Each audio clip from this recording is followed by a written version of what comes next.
For the characteristics of criminals, also included din po kay Cesar Lombroso. So those characteristics, first, we have a twisted nose. So in order for us to be considered as criminals, we should have the characteristics of having a twisted nose.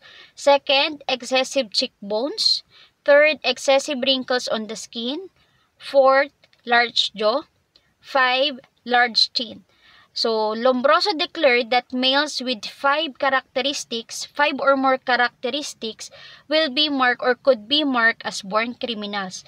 But for the females, only 3 characteristics is needed in order for them to be a born criminal.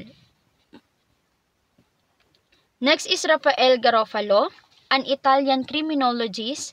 The concept of crime cannot be accepted as legal category since the factors which produces the legal definition are contingent, meaning to say likely but not certain to happen or possible, and capricious, changing often and quickly. And in accordance to Garofalo, he linked criminal behavior which is not in physical features but to their psychological equivalents. And according to him, crime is not as violation of law but as a violation of nature.